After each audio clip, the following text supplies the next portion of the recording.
able to climb to the height of Mount Everest in just 60 seconds. Oh, the F-15 is an absolute dream to fly. It was so exhilarating and so sexy and just incredible. It proved its value in both Desert Storm and Operation Iraqi Freedom, flying thousands of successful missions against Saddam Hussein's forces. This jet was at the front of the strike force, its role to sweep enemy aircraft out of the skies. I thought it was absolutely magnificent. With firepower second to none and the maneuverability to outfly its opponents, its track record is astounding. Over 100 air-to-air kills for no losses. Not one single aircraft has been lost in air-to-air combat in over 30 years of service. Whoever controls the F-15 controls the skies. It's the greatest airplane in the world. Using extraordinary archive film and color reenactments, heavy metal flies into battle with the F-15 Eagle.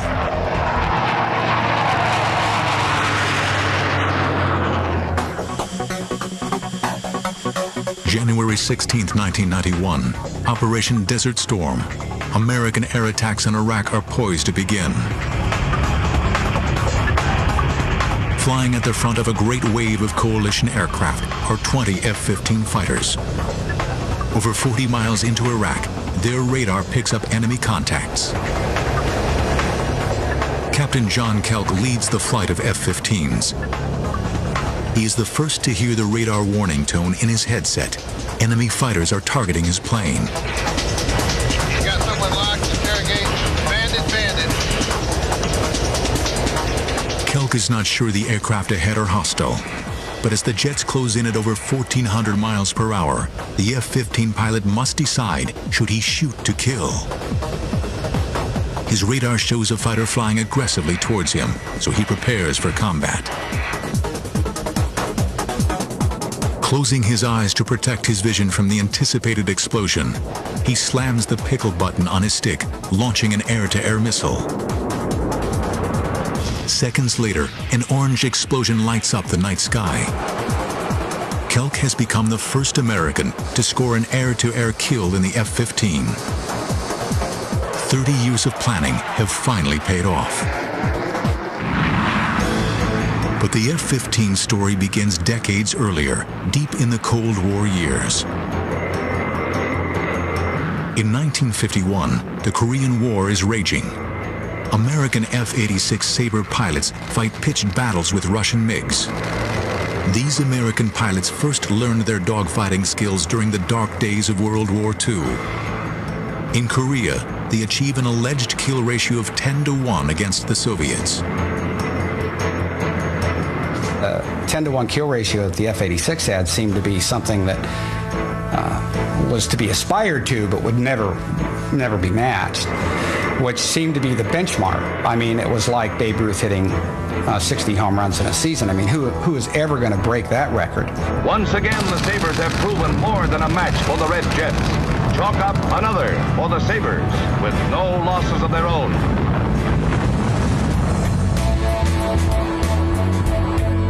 By the Vietnam War, U.S. Air Force fighter pilots are flying F-4 Phantoms against a new generation of Soviet-built MiGs. USAF planners decide the new aircraft should fight at great distances using guided missiles. They believe the age of the dogfight is over. But missiles don't always find their targets. In fact, only 14% of the first AIM-7 missiles ever hit anything. And when the Phantom's missiles fail, the fighter is left completely defenseless. The F-4 has no gun. A fighter that doesn't have weapons isn't a fighter. And the issue with the F-4 in Vietnam, though, was that the Sparrow, the radar-guided missile, and the Sidewinder, the heat-seeking missile that the airplane carried, were designed to be shot against large bomber-sized targets at high altitude. When you take a system designed, optimized for that, and then employ it against small fighter-sized targets, highly maneuvering at lower altitudes, the results are not pretty, and they weren't pretty for us. Soviet MiGs flown by Vietnamese lure F-4s in close, knowing they are soft targets. But the American pilots are not trained to dogfight. That knowledge from World War II and Korea has not been passed down to this generation of fighter pilots. The training that I had to go to Vietnam was abysmal. And new pilots that came into their organizations that were supposed to be there to go fly air to air and dogfight with the MiGs, the training was not even as good as abysmal. It was just, in fact, non-existent. The American F-4s and their pilots are left dangerously exposed. If you're an F-4 pilot in the midst of a dogfight, you've used up your radar missiles, they all missed, which they always did, and then you fired a few of your infrared missiles, and by bad luck or because you didn't have a good position, they missed. Now you're out of ideas and out of ammunition, and you better go home because you're in trouble. They're going to get you unless you can get out of there because you don't even have a gun to fall back on. The F-4 had originally been designed to down nuclear bombers. When pushed into a dogfight, its limitations are all too clear. The F-4, like almost all the airplanes that were designed to be electronic radar interceptors, had horrible visibility because the designers were totally focused on somebody with his head down in the radar scope, either the pilot or the guy behind him doing that. And all you needed windows for was to take off and land because the radar was going to be your eyes. Well, that's a quick way to a quick death in combat because the guy who kills you is never out front. He's always the guy who's behind you. These mistakes prove costly. Over 3,000 American aircraft are lost. For a good part of the war, we didn't get much better than 1-to-1 exchange ratio, which all things considered was a disgrace. The Air Force took it as a disgrace, and it was a disgrace. Air Force planners know they need a new aircraft, the ultimate dogfighting machine. A plane that can achieve air superiority in any theater of action. 500 designs are submitted for the FX Fighter Experimental Program. But Air Force chiefs are not impressed. The 500 designs that were returned from the first request for proposal were all rejected because they simply did not break the mold. The Air Force urgently needs to regain the aviation advantage. Unexpected developments in Russia suggest they are losing the race. At the 1967 Moscow Air Show, the Soviets unveiled their next generation fighter, the MiG-25 Foxbat. It would have looked to the intelligence analysts as though this was a force to be reckoned with. It would certainly have put the fear of God into them because you've got an aeroplane that can fly at up to Mach 3, that can climb to 60, 70,000 feet, and that is easily going to be able to chase down and beat any fighter that the Americans had to put up against it. The race is now on to build an American plane that can outfight the Soviet MiG. Little does anyone know, the result will change military history forever. After losing the aviation advantage to the Soviet MiG-25, American aircraft designers go back to the drawing board. Planners must recruit somebody who really understands fighter planes. They need a guy with hands-on experience of aerial combat, matched with great technical insight. Eventually, they find their man. He has honed his combat skills in Korea, but made his name developing air-to-air tactics at Nellis Fighter Weapons School. His name, Major John Boyd. At that time, he was known as the Mad Major. He was a guy who was totally focused on air-to-air combat, had dedicated his whole life to first whipping every other fighter pilot in the Air Force and the other services, and secondly, developing theories on how to do that, brilliant new theories that changed the way every Air Force in the world flies. Major Boyd is asked to evaluate the existing Fighter X proposals. The early plans will eventually become the new Air Force fighter. They brought this uncouth genius to the Pentagon, said, here's what we have for a design, give us your evaluation. And John said, well, I don't know much about airplane design. He said, but I could screw up and do better than this. Boyd realizes that without a completely fresh start, the Air Force could end up with yet another underperforming plane, like the F-4. Maneuverability must top the list of design specifications. Boyd needs to get his hands on the most powerful computers of the day. The Air Force has rare mainframe machines, but bureaucrats deny him access. Always inventive, Boyd manages to log unofficial time, working after hours. But the Mad Major's erratic behavior makes him enemies inside the Pentagon. One hostile colonel accuses him of stealing $1 million worth of Air Force computer time. To some senior officers, John Boyd would always be a dangerous maverick. In the end, even though John caused these upheavals and had like unending complaints from every area of the bureaucracy about his behavior and what he was forcing him to do, in the end, the chief of staff always supported him and he actually arrived at quite a brilliant design. John Boyd does in fact produce revolutionary design specifications for the new Fighter X. 3 companies are then invited to compete for the chance to build the FX fighter. They have 9 months to create a polished design. By the 1969 deadline, a clear winner emerges. The contract for the new fighter is awarded to the McDonnell Douglas Corporation. In all, 2.5 million man-hours go into the design of the plane. Finally, on June 26, 1972, the first F-15 is rolled out of the St. Louis factory. The following day, the Eagle takes its first flight. After knots, rotate. It is immediately clear that this airplane breaks the mold. The F-15's climb rate was awesome, but it was also an important part of it being an effective interceptor.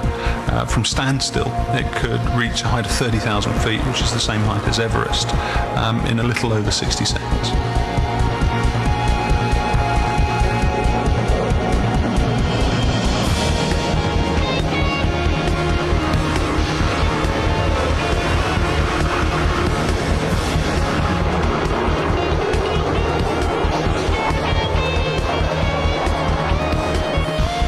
There has also been a revolution in the cockpit. Equipment is designed to free a pilot from distractions. Whether attacking or defending, a pilot must stay focused on the enemy, not the aircraft's instruments. One radical new design is intended to simplify flight displays. It's known as the HUD. A HUD is a heads-up display, and it helps us in so many ways because we don't need to look down for any information. Everything that we do and everything that we need to see is right there in front of us. You got your altitude, you got your airspeed, you've got your Mach number, your G's available, the G's that you're actually pulling, what mode you're in, whether you've got a shot on somebody, if you're trying to shoot him with a missile, whether or not you're ready for a bomb to come off. Everything that you need to see is right there in front of you, so you don't have to look anywhere else for it. While the HUD projects information onto the canopy, the hands-on throttle and stick, or HOTAS system, means a pilot should not have to look down to fire weapons. Something crucial in the heat of battle. HOTAS was designed to make it easier on the pilot to be more efficient in the cockpit. With HOTAS being that quick and easy to change from different modes, it definitely means a matter of whether you kill your bandit now or you get killed. I think that having the HUD and having HOTAS definitely makes it more strapping the fighter onto you. You become one with the fighter.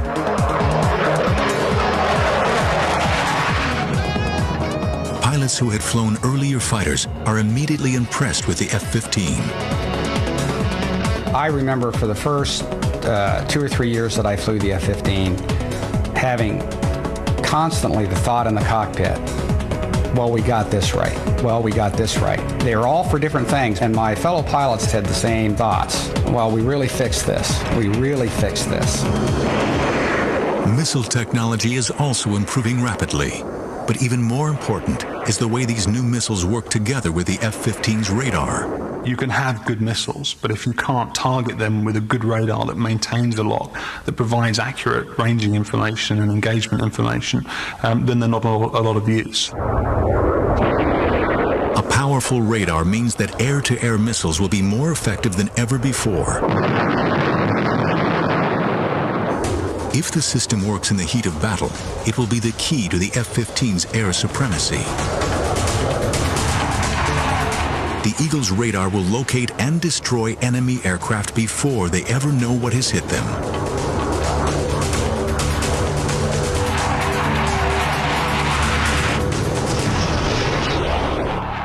To Dick Anderegg, this system was a revelation. In my F-15 checkout, I remember flying home and telling my instructor pilot, who had been in the other airplane, I have over 2,000 hours in the F-4. I have a combat tour in the F-4. I have 2 tours as a fighter weapons school instructor in the F-4. I have just flown my 7th ride in the F-15. I was never as lethal in the F-4 as I am right now after 7 flights in the F-15.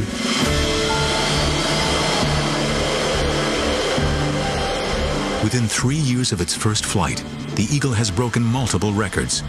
It takes back all 8 time-to-climb records from the MiG-25, the very fighter it had initially been designed to beat. With performance levels like these, other countries are quick to express interest in acquiring F-15s. Israel is the first foreign power allowed to buy it, and the experience of one Israeli pilot soon proves how durable the F-15 can be. Captain Zvi Nadavi experiences a pilot's worst nightmare when a training exercise goes horribly wrong. He is flying a simulated airfield defense mission and is tasked with intercepting hostile aircraft when disaster strikes. I saw what in hindsight was the number 3, which is the leader of the rear pair, and he was upside down, and I was at around 14,000 feet, and I shot a missile. Even though he was upside down, he continued to go up, and I was like this, so it was stomach to wing. We couldn't see each other, and we collided.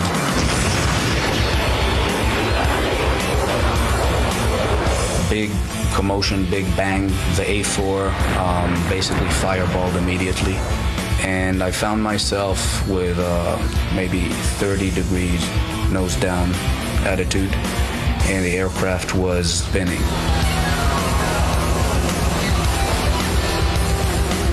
Right after the crash, I told my navigator, prepare to eject, we're going to eject.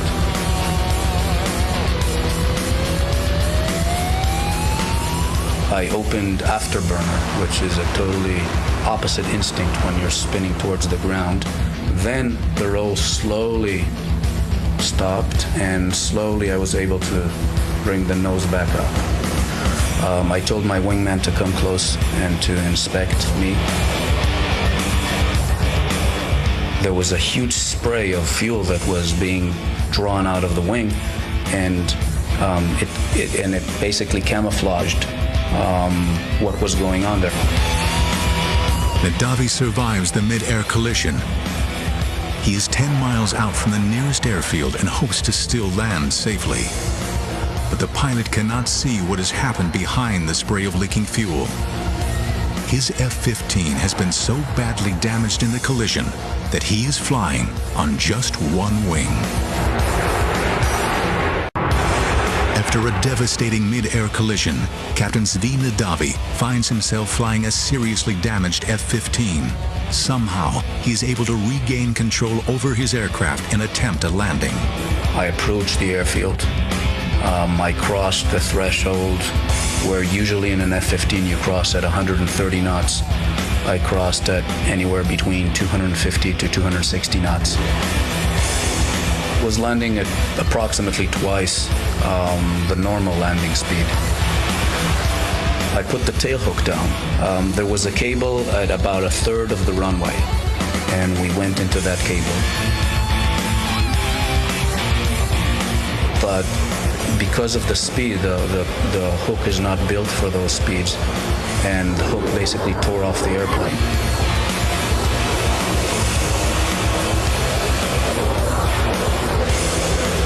We stopped maybe 20 feet short of the barrier.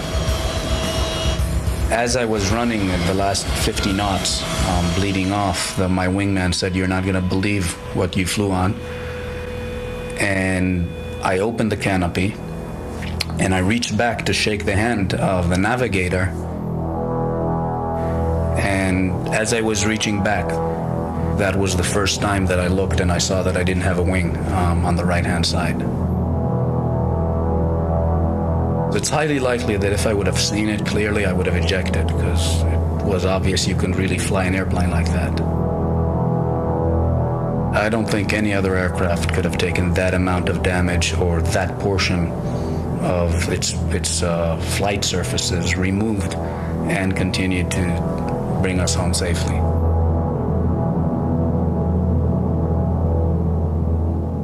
The best testament was a good friend of mine who was an F-16 pilot, and he crossed and he saw that there was no wing, and his first words was, "Can I transfer to F-15s?" It should be aerodynamically impossible for an aircraft to fly with one wing missing.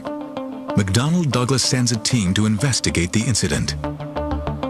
Their first inclination was it was a taxiing accident. It couldn't happen in air in the airplane. And only when they later went to analyze it and said, okay, the F-15 has a very wide body, and you fly fast enough, then you're like a rocket, then you don't need wings. The Eagle has done the impossible. If a pilot can land an F-15 with just one wing, the plane should be able to endure unimaginable punishment on the battlefield. But nobody can tell at this stage how well the Eagle will perform against the dreaded MiG-25. The first good look at the MiG-25 came when a Russian pilot, Viktor Belenko, defected in his MiG-25 to Japan. The Japanese and the Americans hustled over the airplane. They dismantled it on the airfield. And what they saw and what they found was that it was an aircraft that was far less capable than they had originally thought. MiG-25s look weak on paper, but the Israeli Air Force is the first to challenge them in a real air battle. Since the creation of the modern state of Israel, the Middle East has been torn by bitter wars. One such conflict breaks out in the late 70s as Israel and Syria vie for control over Lebanon. Syria possesses a modern air force with Soviet-supplied planes, MiG-25 Foxbats. The MiG-25, in my opinion, was a teaser. It was a test, I think, at that time between the Soviet bloc and the US as to whose technology was better. On June 27, 1979, a group of Israeli Phantoms attacks targets on the Lebanese coast. Just as the Phantoms complete their strikes, they spot Syrian MiGs approaching fast. The enemy fighters will be on top of them in seconds. A flight of Israeli F-15 Eagles is protecting the Phantoms, patrolling the skies above them. They immediately hit their afterburners and streak down towards the hostile MiGs. Each F-15 pilot picks a target and locks on with Sidewinder air-to-air missiles. Seconds later, the Sidewinders rip into the MiGs, instantly vaporizing them. For the first time, American technology is pitted against Russian MiGs. The result is a great victory for the F-15, with the Eagle scoring 5 air-to-air kills on its first day in battle. The F-15 goes on to dominate the skies above the Middle East. In the Lebanon War, the Israeli Air Force basically shot down over Lebanon close to 80 aircraft. And as far as I recollect, there was no air-to-air losses on the Israeli side. American pilots can only watch this encounter. They still have not had their chance to fly the F-15 in a real conflict. 10 more years must elapse before American fighter planes are called upon once again. August 2nd, 1990. Saddam Hussein's troops march into Kuwait City, looting and pillaging as they advance. There is also a clear possibility he may order his troops to advance on Saudi Arabia. The U.S. response is swift. Saddam cannot be allowed to threaten Middle Eastern oil supplies. Operation Desert Shield is initiated, and one of the first directives is to deploy 166 F-15s to Saudi Arabia. Their job, protect the northern Saudi oil fields from Saddam Hussein's advancing troops. As I report to you, air attacks are underway against military targets in Iraq. The F-15 will be critical to the success of the Desert Storm air war. But American F-15 pilots have not yet flown in combat. This is their chance to prove they possess the right stuff.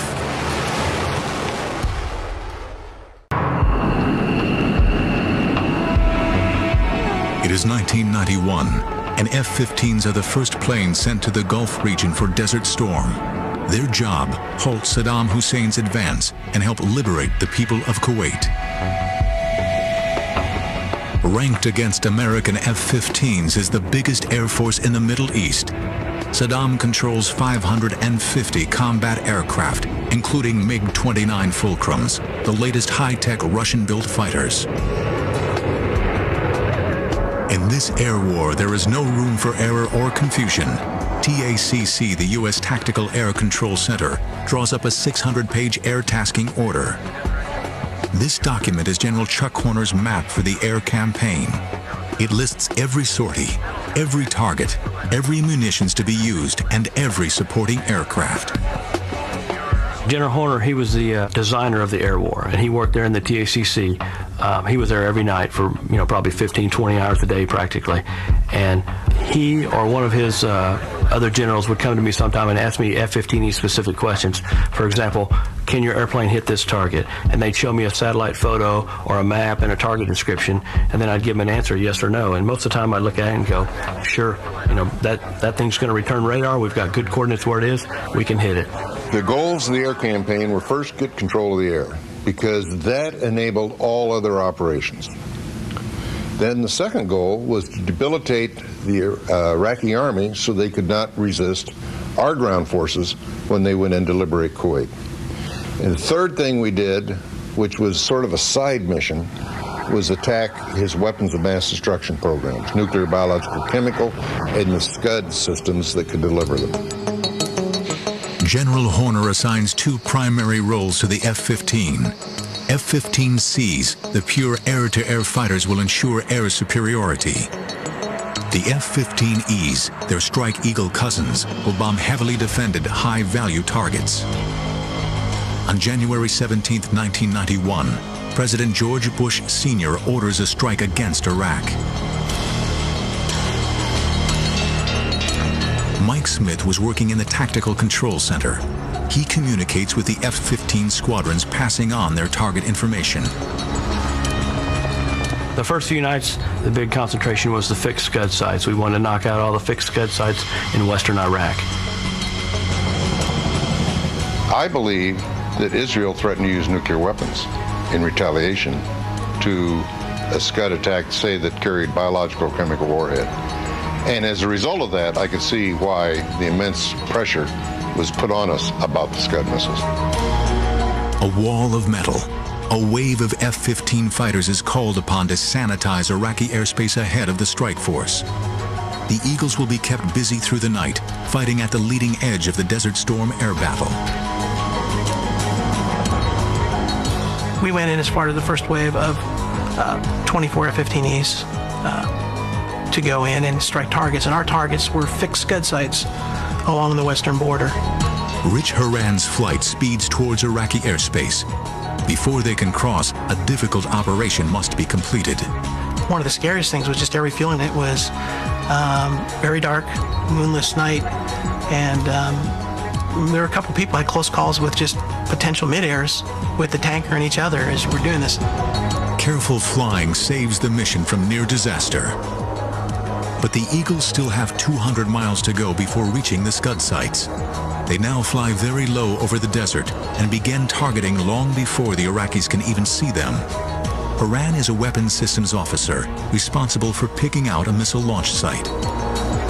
We're about 12 miles out from the target, and the conversation is, this isn't so bad. These guys are asleep. And about that time, all hell breaks loose. And what all hell happens to be is number one's bombs have gone off, and the Iraqi anti-aircraft gunners react to the bombs going off, and the sky is filled with AAA.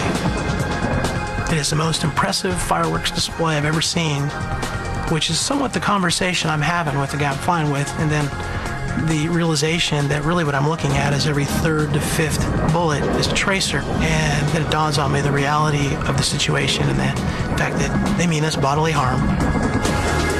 But Haran stays focused on his radar, successfully identifying the Scud launch site. What I saw was fixed sight, and as we turned in on the FLIR, our forward infrared scope, you can actually see a tell with a missile on it that our designation is on. We drop our bombs and come off target. As they come off target, a mighty explosion rocks the Scud site. Iran and his pilot now rejoin the other F-15s. All 24 have made it safely through the target area, but they are still deep within Iraqi territory. Suddenly, a new threat appears on Iran's radar. Could this be one of the feared MiG-29s? And you can see it flying parallel, offset by several miles to our string of airplanes, and then you see it, what is obviously him running an intercept on our aircraft. We lock him up to let him, for his radar warning receiver, to let him know that he is being looked at, and sort of point at him, hoping to get a reaction or to potentially employ our AIM-9 missile, and then he essentially turns away. The Iraqi pilot seems reluctant to attack a large flight of F-15s, or is he just waiting for the best opportunity to strike? At night, I never said I'd be looking behind me, but I was practically unstrapped, standing on the back of the seat, looking to see if this guy was going to run an intercept on us. And probably about a minute or so later, there's a gigantic fireball, and which I believe is his aircraft, that's actually hit the ground. Lacking the F-15's night flying abilities, the Iraqi pilot probably lost control and flew into the desert. It is a decisive night for the American F-15s. The Strike Eagles fought their way in and destroyed their targets, while the air-to-air F-15C models bloodied their talons, shooting down 6 Iraqi aircraft. The F-15 pilots scored the first air-to-air kills from an American Eagle with the opening rounds of Desert Storm. Many Iraqi pilots realize they cannot win and attempt to escape with their planes to Iran. It is a short hop to the safety of the Iranian border, but coalition forces are always vigilant. On one patrol, Lieutenant Colonel Thomas Dietz spots several Iraqi aircraft making a break for Iran. We were given a heads up by the AWACS controller that some Iraqi aircraft had taken off from an airfield north of Baghdad. We got within range to shoot at them. We shot before we got into visual range. The initial missiles that we fired were unsuccessful.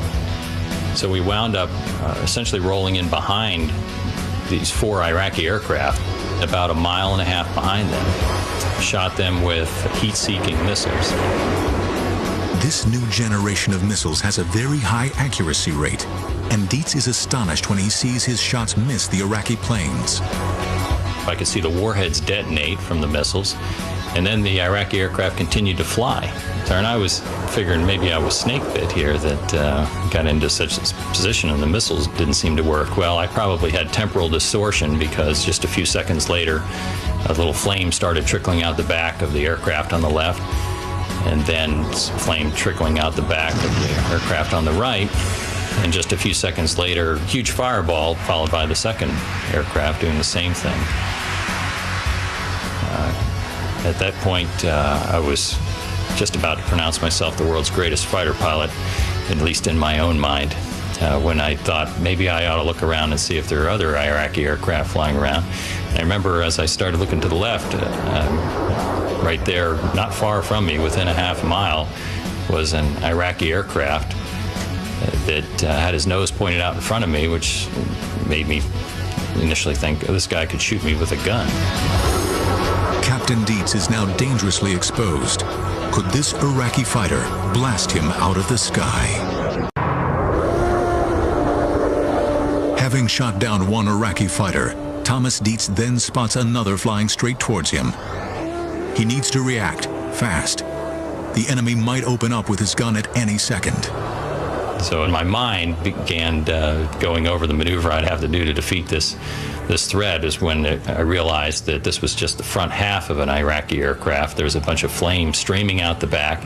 The canopy was gone, indicating the pilot had ejected. And I looked over, and there's my wingman behind that aircraft, and he had shot that down. This pattern of successful shoot-downs repeats itself throughout the Gulf War. the Iraqi Air Force, I think they were finished in the first 2 or 3 nights. The F-15 was very effective at sweeping them out of the sky, and if they had any airplanes, they weren't flying them. Only 2 F-15s are lost during Desert Storm, a testament to the skill and training of the Eagle pilots. They fly an amazing 2,400 missions and ensure that the Iraqi Air Force is largely confined to the ground. The F-15 definitely proved itself in the Gulf War. I think it had a reputation before the Gulf War of being a force you did not want to reckon with. Coming out of the Gulf War, that reputation was clear in everyone's mind worldwide.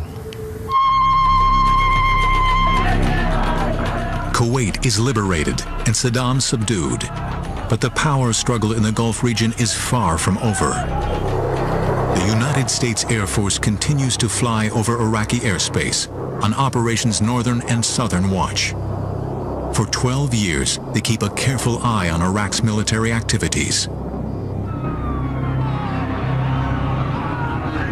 Then, suddenly on September 11th, 2001, everything changes.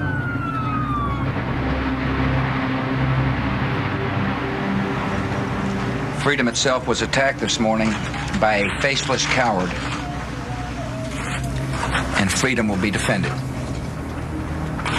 Make no mistake, the United States will hunt down and punish those responsible for these cowardly acts. It was relatively obvious to me as a combat pilot that we were going to play some role in whatever happened. At that point, obviously, we didn't know where the attacks had come from or who was at fault or even what we were going to do about it. But I was relatively confident that if we were going to take any kind of military action, that F-15Es were going to be part of it, and I was hoping that I'd be able to be part of it as well. Well, after 9/11, obviously being the first time that we as a country have been attacked on our own soil in quite some time, every country is going to respond when something like that occurs to them. However, I think it's because of the makeup of our country, the fact that we fight for freedom, and 9/11 was an attack against that freedom. It did bring us together, and it brought us together in a very good way. Before long, F-15s are at the forefront of President George W. Bush's war on terror, helping to hunt down al-Qaeda in Afghanistan. The role of F-15E in Afghanistan was mostly close air support. They were working in close proximity of ground forces, and they relied on the eyes of those guys to find al-Qaeda and be able to determine if there's a good guy or a bad guy. It is the exceptional range of the F-15E that proves invaluable in the Afghani conflict. We're hitting targets well beyond the reaches of the Army. We're going to be the long arm of the law. F-15s also work closely with ground troops, precision bombing targets identified by their Army colleagues.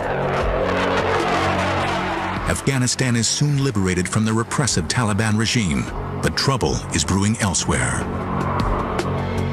The U.S. Air Force has remained active in the Gulf region since Desert Storm.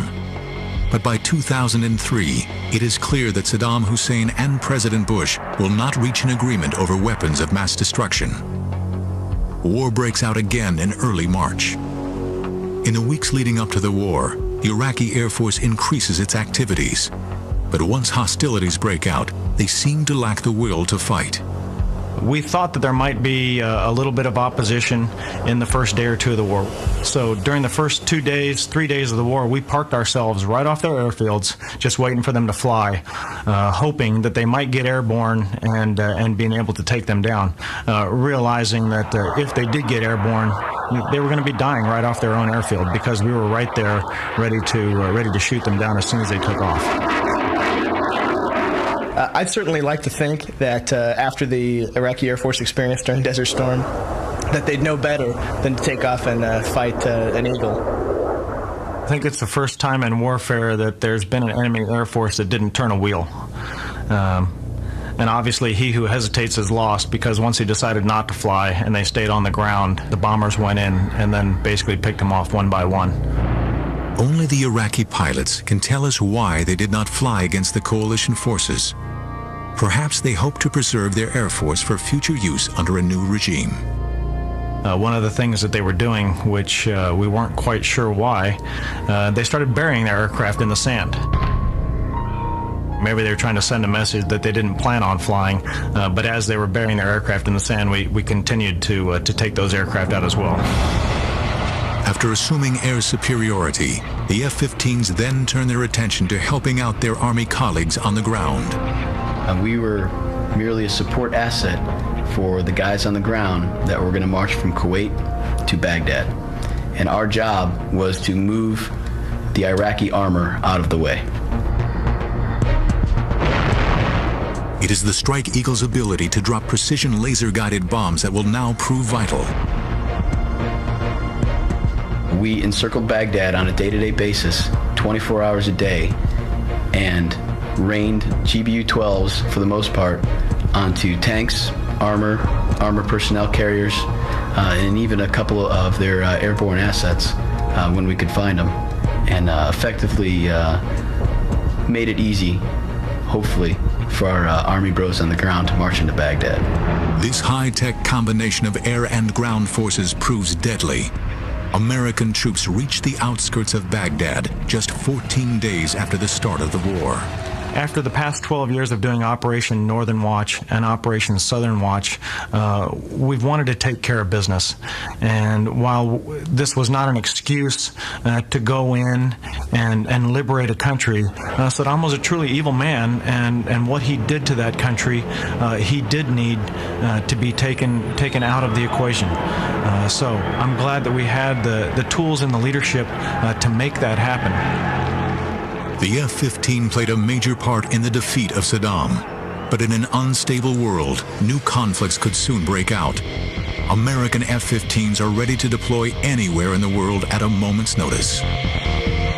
We want to make sure that we can deter any threat.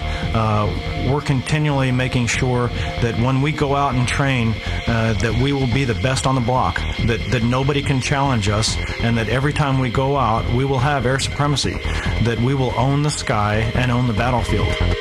Today, the Eagle reigns supreme, but new fighters are being developed that may one day surpass the F-15's capabilities.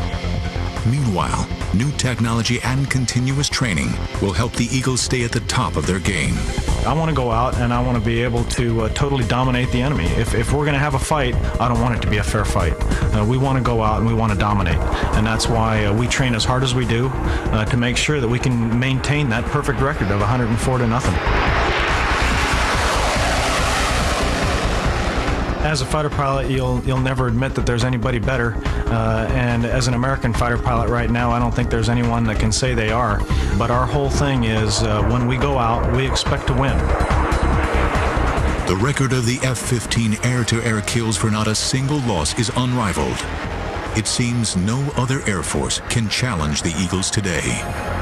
The kill ratio of the F-15 is beyond the kind of thing that you would ever think possible. I mean, surely someone would make a mistake or someone would just blunder out in front of another airplane and get shot down just because it wasn't his day. But the experience of the Israeli Air Force and the U.S. Air Force with the F-15 in combat is magnificent.